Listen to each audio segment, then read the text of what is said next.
Good afternoon. Harvest time na tayo dito sa ating balay. So yan ang manually nilang ginawa dahil nasa nakulay ibang area na brown na yan ay hinarvester. Tatlong span na lang ang hindi na harvest kaya manually nilang ginawa.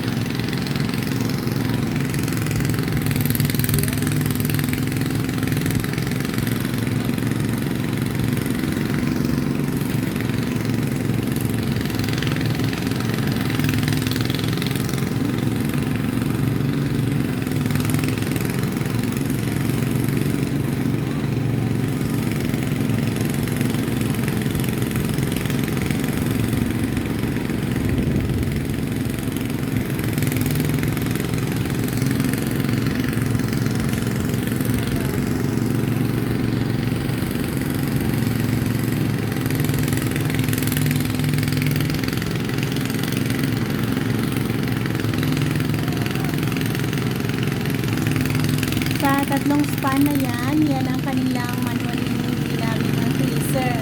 Pero yung unang kahon na brown na yan, nandun sa pinakadulo, harvester